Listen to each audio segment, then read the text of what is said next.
بسم اللہ الرحمن الرحیم۔ میں ایک ایسی داستان آپ کے سامنے پیش کرنے والا ہوں جو ایک معصوم لڑکی جس کو اسلام قبول کرنے کی وجہ سے زندہ جلا دیا گیا۔ یہ ایک ایسی داستان کہ جس سے دل کانپ اٹھے اور روح تھرا جائے۔ یہ داستان ایک معصوم لڑکی ہیرا نامی جو ہندو تھی اور اس کے بعد وہ مسلمان ہو جاتی ہے۔ مسلمان ہونے کے بعد اس کو زندہ جلا دیا جاتا ہے۔ اس کی داستان کو بیان کرنے کے لیے اسی کا چچا جس نے اس کو زندہ جلایا تھا وہ بیان کرتا ہے۔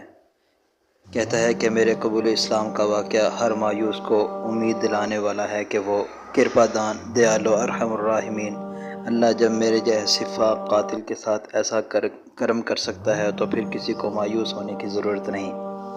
میرے ایک بڑے بھائی تھے، مظالم اور جرائم کا ارتکاب کرنے کے باوجود ہم دونوں بھائیوں میں حد درجہ محبت تھی۔ میرے بھائی کی 2 لڑکیاں اور 2 لڑکے تھے۔ میری کوئی اولاد نہ تھی۔ ان کی بڑی بیٹی کا نام ہیرا تھا۔ وہ عجیب دیوانی لڑکی تھی، بہت ہی بھاوک، جذباتی تھی۔ جس سے ملتی بس دیوانوں کی طرح، جس سے نفرت کرتی پاگلوں کی طرح۔ کبھی کبھی ہمیں خیال آتا شاید اس پر ہوائی اثر ہے۔ اسے متعدد سیانوں کو بھی دکھایا مگر اس کا حال جوں کا توں رہا۔ اس نے 8ویں کلاس تک سکول میں پڑھائی کی اور اسے گھر کے کام کے اندر اس کے بعد اس کو لگا دیا جاتا ہے۔ اس کو آگے پڑھنے کا بہت شوق تھا۔ اس نے گھر والوں کی مرضی کے بغیر ہائی اسکول میں داخلے کا فارم بھر دیا۔ فیس اور کتابوں کے لیے اس نے 8 دن تک کھیتوں میں مزدوری کی۔ جب کتابیں اس کی سمجھ میں نہ آئی تو ایک برہمن کے گھر اس کی لڑکی سے پڑھنے جانے لگی۔ برہمن کا ایک لڑکا بدماش اور ڈاکو تھا۔ اس نے ہیرا کو بہکایا اور رات اسے اپنے ساتھ لے کر فرار ہو گیا۔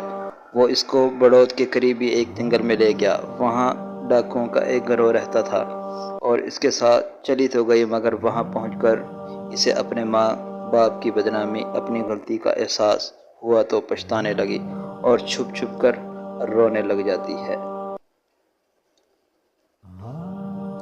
اس گینگ میں ادریس پور کا ایک مسلمان نوجوان شامل تھا۔ ایک روز اس نے ہیرا کو روتے ہوئے دیکھ لیا۔ رونے کی وجہ پوچھی تو ہیرا نے اسے بتایا۔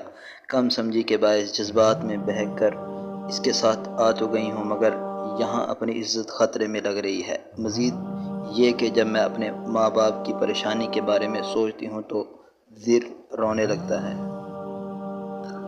وہ مسلمان ایک ہمدرد اور صاحب کردار نوجوان تھا۔ اسے ہیرا پر ترس آ گیا۔ اس نے اسے تسلی دیتے ہوئے کہا، میں ایک مسلمان ہوں اور ایک مسلمان اپنے عہد اور وعدے کا پابند ہوتا ہے۔ مسلمان جھوٹ نہیں بولتا اور نہ کسی کو فریب دیتا ہے، اس لیے تم مجھ پر اعتبار کر سکتی ہو۔ میں تجھے اپنی بہن بناتا ہوں۔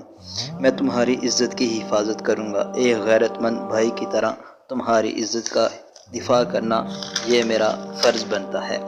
میرا وعدہ، میں تمہیں اس جنگل سے نکال کر صحیح سلامت تمہارے گھر پہنچانے کی کوشش کروں گا۔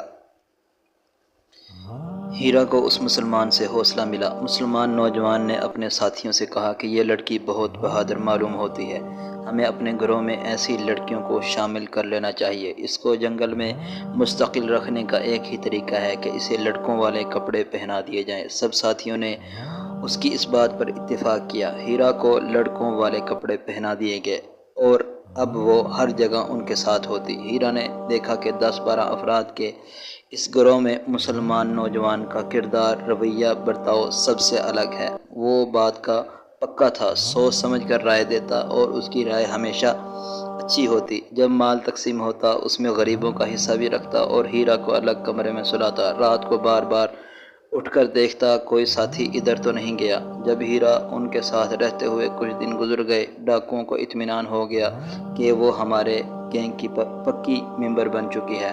اب اس کا پہرا دینا انہوں نے کم کر دیا۔ ایک روز اس مسلمان نوجوان نے ہیرا کو کسی بہانے گاؤں بڑوت بھیجا۔ اس سے کہا وہاں سے تانگے میں بیٹھ کر ادریس پور ہمارے گھر چلی جانا، میرے چھوٹے بھائی کو سارا حال سنانا اور کہنا میں نے اسے بلایا ہے۔ اسے یہ بتا دینا کہ یہاں آ کر کہے۔ وہ لڑکی بڑوت والوں نے پولیس کو پکڑ کر